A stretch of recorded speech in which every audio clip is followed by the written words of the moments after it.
Hi. It's nice to be with you again. 非常开心再次来到这里。I don't know all your names, but I do know the names are important. 我不知道你们的名字，但我知道名字非常的重要。I'm often curious about the meaning of names, the source of names. 我非常对名字感到好奇，也好奇这些名字的来源到底是哪里。In most cultures, I've learned that names have meaning, and I've learned that Lin, Lim, Lam are derived from the same character. Fortunately for me, a simple character meaning tree. 那我学到在文化里面有许多不同的字，像是中文的林，或者是台语的人，还是广东话的郎，都是来自同一个中文字，那就是树木的那个木。The name Philos comes to English from Greek, and it means love. And in this case, it means love to translate. 那philos 这个英文名字是从希腊文来的，那的意思是爱。那在今天这个场合里面，就是我热爱这个翻译的这份服饰。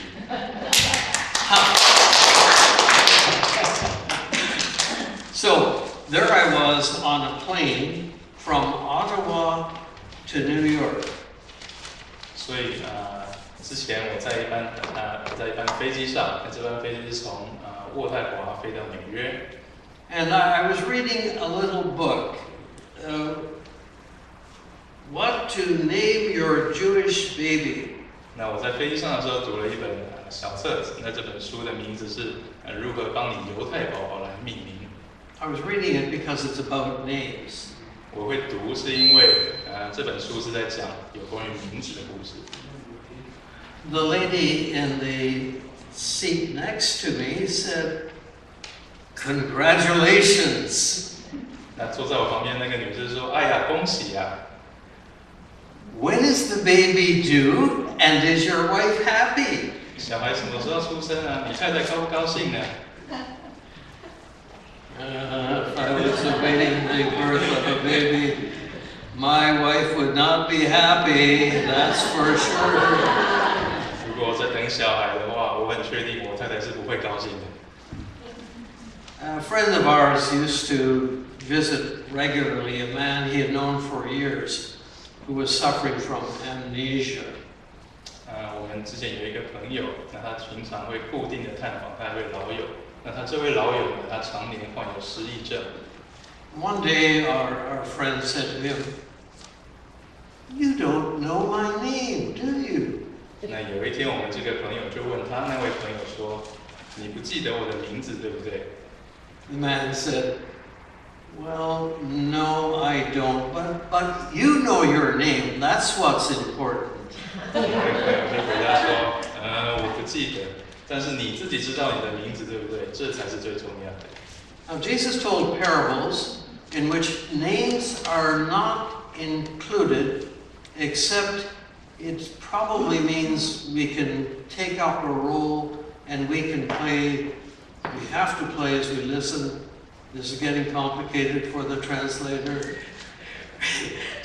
We take up a role in the parable so that we act out the various parts ourselves. 那当耶稣他在讲这些许多寓言故事的时候呢，它里面不会有包含任何一个名字。那这就是因为我们作为听众，我们在听这些寓言故事的时候，我们会不由自主的将自己投射到寓言故事里面不同的角色身上。So as active listeners, we're invited to take up the various roles and to ask, is that me? Or am I like that? Or I cannot think that that's my attitude, or this is preposterous. 那就是当我们在作为听众听这些寓言故事的时候，我们会有许多不同的反应，因为我们投射到那些角色身上，所以我们的反应会像是：这个是在说我吗？我是这一种人吗？还是我才不会做这种事呢？我并不认同这种态度，诸如此类的反应。But there is one parable and one parable only in which a person is given a name. 但是有一个寓言故事，也只有这一个寓言故事里面有一个角色，他有一个名字。And that seems to me to be significant. 这似乎有什么重大的意义？ It's a parable which features two men. 这个寓言故事里面呢，主要角色有两个人。One is named and one is not. And the name that is not sometimes is called Dives, but that wasn't his name. That's just a Latin translation of rich man. 那其中里面有两个人，一个人有名字，另外一个却没有。而没有名字的那个人，时常会听到他们叫 Dives， 但是那个不是一个名字，那个是拉丁文里面代表有钱人的意思。So, what's going on in this parable? 那这个寓言故事到底在说什么呢？ I think we need to pay attention to the setting, the background, the culture. For the crowd is still the same. People are still pretty much the same. The world is pretty much as it always has been. 那我们就需要来看一下这个寓言故事它的背景、它的文化背景还有设定是什么样子呢？因为毕竟人从古到今都没有改变太多，而今天的世界跟以前其实也是差不多的。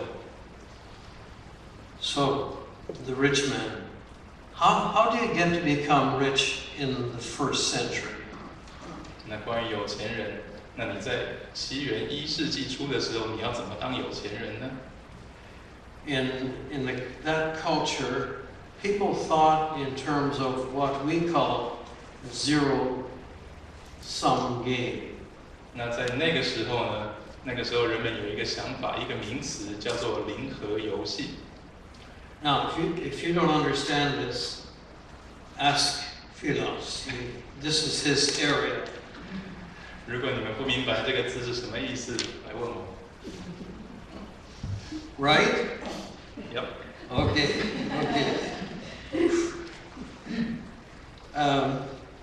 That is, if you gain, it's like the game of Monopoly. Play Monopoly. If you gain, then someone else loses. 那就像我们以前玩过的一个游戏叫做大富翁，那就是如果你赚了什么钱，那就会有人会损失一些钱。 And although it is different, in some aspects that's still the same in our culture, in our society. 那可能不完全是套用这么样的一个规则，但是这一个规则到我们现代的社会里面大致上是相同的。 Philos, I like the way I wrote it better than the way I said it. 他比较喜欢他讲稿上面写的方式，他觉得他说出来好像没那么好。 One difference in our time, of course, is compounding interest rates. So if you think about the Old Testament especially, interest rates were basically not allowed. 那因为我们现代社会有一个所谓的复利循环的这种利息。 那如果你去看旧约时代那个时代的话，这种复利利息的这种方式是绝对不会被允许的。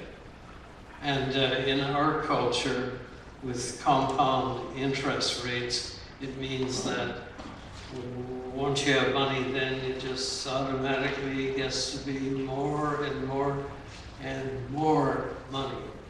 那在我们现在这个社会里面呢，所谓复利利息。 它就是会一直循环，造成一种自动增长的一个越来越多金额会越来越高的一个状态。And so it is. We have statistics that in the U.S., 1% of the people own more wealth than the bottom 90% combined. 那所以我们就有一个数据显示，在美国呢，最顶端1%人口他们所拥有的资产，比最底下90%的人口所拥有的资产加起来还要多。It's not quite as bad here nor in Taiwan, though the gap between the rich and the poor is certainly growing.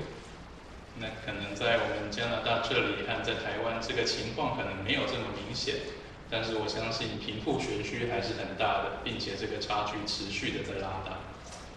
You will know that in Taiwan that there was a lot of what became very valuable land that Aborigines had, and a lot of that land was basically stolen from them. So people who had lots to get by on suddenly had nothing. 那你们也知道，以前台湾的原住民他们有许多的土地，但是后来这些土地都从他们手上被窃取走了，所以他们以前有很多的土地，但是现在他们一无所有了。And although hard statistics are difficult to come by, we do know that the situation in Palestine in Jesus' time was that the rich were becoming richer and the poor were becoming poorer. For the people were losing their farmlands, people were losing their fishing rights. 那我们相信在耶稣基督的时代，这个贫富差距也是越来越大的，因为许多农民他们失去了他们的土地，而许多渔夫呢，他们也难以维持他们的生计。So we do know that many people at that time turned to begging, many people turned to robbery, and many more, no statistics, but many more died of hunger and disease. 那虽然我们没有确切的数据，但是在那个时候，许多人就沦落到街上去乞讨，或者去当强盗。那甚至有更多的人呢，他们可能就死于饥荒还有疾病。And this happened while Rome and its minions led the good life. 那这个就发生在罗马帝国的时代，那个时候罗马帝国的人还有他们的部属们，却享受着优渥的生活。What would Jesus say? 那耶稣在这种情况下会说什么呢？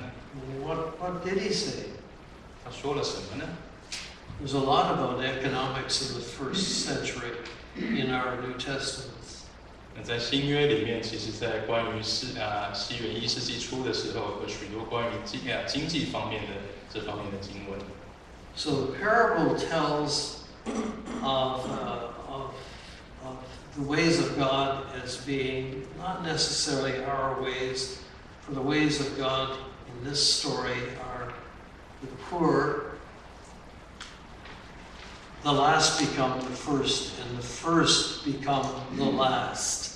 那在这一则寓言故事里面呢，耶稣他所叙述的，其实与我们世人所认知一般常识其实是相反的，就是常常在吊车尾的出来反而成为领先的，那原本排在领先的，反而结果是在吊车尾的。So in the story that Jesus tells, and it's almost humorous because of its exaggeration, but in this story, the poor man is given a name, Lazarus, which means God is my help, while the rich man, nameless. 那在这个寓言故事里面，其实耶稣他藏着他的自己的幽默感，那就是所谓的里面非常穷困的人，他有一个名字叫做拉萨路，而这个非常有钱的人呢，他却是保持无名氏的状态。You know, so I have to apologize as usual. Although I said I would not change anything, I haven't changed much, but I did tend to change the order around a whole lot as I moved along. You're okay? We're still friends?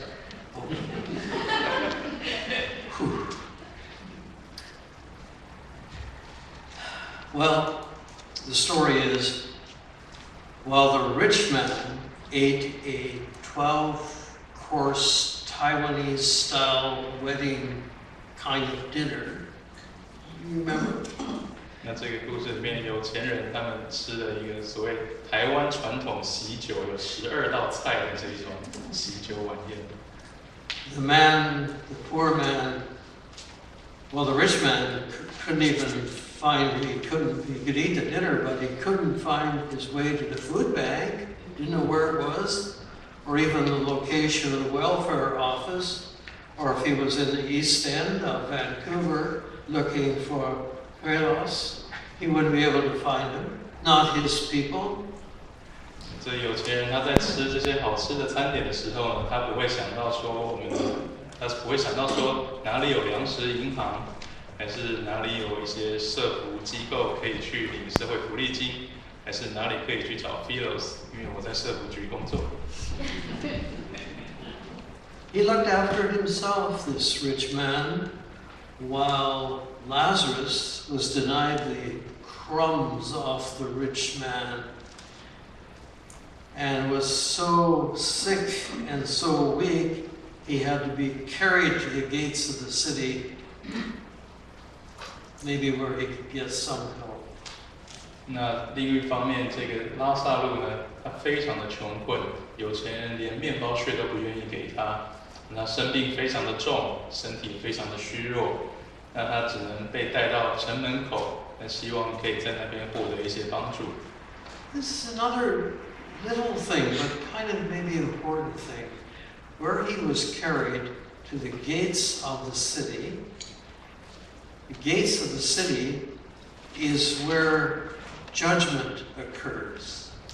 那有另外一件事呢，就是关于城门口这个地方。那拉萨路他被带到城门口这个地方，通常就是在这个地方最容易受到大家的评判以及审视。His comfort was only a dog, a ritually unclean animal there that licked Lazarus' sores. 那他拉萨路那时候唯一的慰藉只有一条狗，那只狗呢，狗在当时在祭祀上面是被视为不洁的动物。那只狗它当时愿意舔拉萨路身上所长的疮痈。The rich man died. Surprise! It always happens. 那有钱人后来就死了，很惊讶啊，但是这种事常常都会发生的。He was buried, and we can imagine that there was a lot of pomp and circumstance about it. But he was gone. 那他死的时候，我们可以想象他的葬礼会有多么的盛大，多么的奢华，但是他还是走了。Lazarus also died, and as a poor man, he would have simply been picked up, flung into the valley where the garbage was burned and where the fires were day and night outside the walls of Jerusalem. 那拉萨路因为他是个穷人，他后来也死了，但是因为太过贫困，所以他只是被捡起来扔到山谷里，跟那些垃圾像焚化炉一起在那边被焚烧。Here's where things change. 那这个时候就是出现一些转变的时候。Lazarus went to Abraham. The rich man went to a place called Torment, which is not in Saskatchewan, by the way. 那拉萨路呢？他死后，他到了亚伯拉罕的身边，而这个有钱人他在死了，他却去遭受永刑的这个折磨。In between was a big crack, a rupture, a Taroko gorge-like chasm. 那在他们亚伯拉罕跟这个有钱人他们中间呢，隔了一个非常深的裂缝，一个像大泰鲁阁那么深的一个断崖。The late Clarence Jordan, peanut butter, that was earlier, peanut farmer and New Testament scholar in Georgia, asked this. 那在美国近代呢，有一位花生农夫，他同时也是在美国乔治亚州研究新约圣经的一个学者。他就提出了一个问题。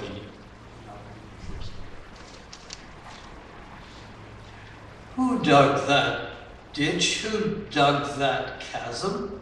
Where did it come from? The rich man knows who dug it. He dug it. And why did he dig it? He dug it to keep the guys with the sores out. He didn't want the value of his property to go down when sore, sick people moved into his neighborhood. You know, you'd be careful better be careful how you dig ditches to keep people out, because you might want to cross the bridge yourself someday. And here, the rich man is caught in his own trap. 那个挖深农夫他就问：是谁挖的这些鸿沟呢？是谁掘的这些深谷呢？那这些深渊到底是从哪里来的呢？那有钱人其实知道是谁做的，就是他们自己做的。他为什么要挖这些深谷呢？他一直挖一直挖，就是为了要隔离像拉萨路那些又穷又长疮的人。他才不希望那些人搬进他的社区里面，导致他的房地产因此贬值。那这些人其实要挖鸿沟的时候要非常小心，因为有一天你会知道你自己要跨越那些鸿沟的。And the rich man asked that Lazarus gives an order to Abraham, send Lazarus to me. I'm suffering. I need something to drink here. 那有钱人竟然对亚伯拉罕下令说：“拜托你把拉萨路送来这里服侍我，让他给我一点水，我快渴死了。” And then another order. Send someone to warn my 5 privileged brothers that life is not finished when it's over. 那他又对亚伯拉罕提出另一个命令，那就是拜托派一个人去警告我那5个过着优渥生活的兄弟们，因为人生不是当人生走到尽头就已经结束了。No way, said Abraham. They already have Moses and the prophets. It's enough. No, Father Abraham, send Lazarus. If someone should go to them from the dead, that would make them change. No, not even then. They would still not listen, said Abraham.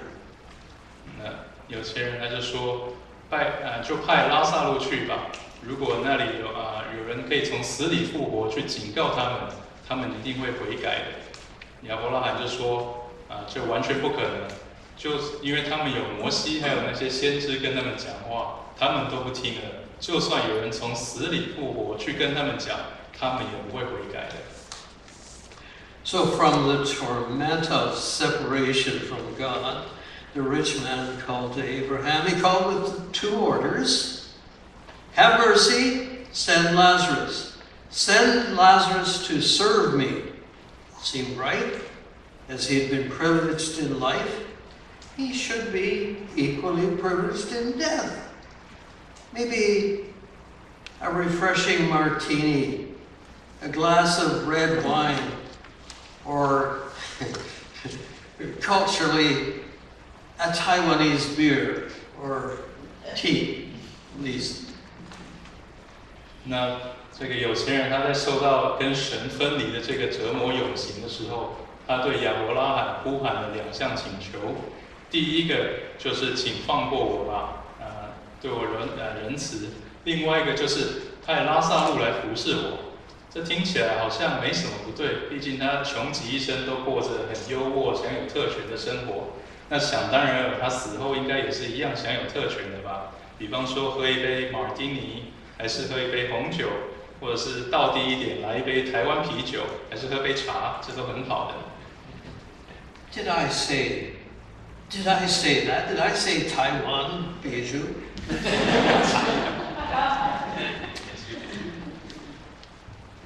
So Lazarus was only a rich man at the gate. It's not a nice story.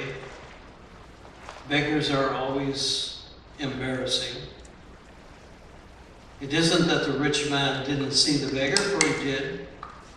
but he didn't see him as a human being. He saw him as junk, a worthless and throwaway object. Build a wall, keep him out. 拉撒路呢，他仅仅是在一个有钱人家门口乞讨的人。这个故事并不是一个什么美好的故事。那乞讨的人总是常常让人感到很尴尬，因为有钱人也不是没有看到那些乞讨的人，他的确看到了，但是他把他们当这种一文不值的垃圾，随手可丢的一些物体，他并不把他们当自己的弟兄看待。It's clear that what concerned Jesus was the impoverishment of his people, God's people, which resulted in early death, and the smell, and the dress, and the hopelessness of abject poverty, and a future that was bleak at best. 那其实耶稣他最关心的就是他的子民所面临的贫困的这些问题，那还有包含一些现在从贫困衍生出来的早夭、夭折，还有一些腐臭溃烂的气味，还有破烂的穿着，尤其是对小孩子而言那种对未来感到的凄凉感。那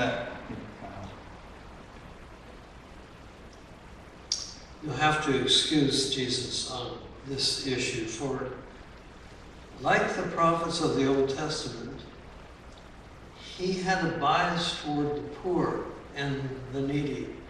He seemed to think that God don't make junk. 那我们必须要原谅耶稣，因为他常常对这些社会底层饱受贫困所扰的人民，他最常怀有一些恻隐之心，而且他觉得上帝所造的绝对不会是垃圾。So God calls us to the counterculture of caring, and in Jesus calls us by name.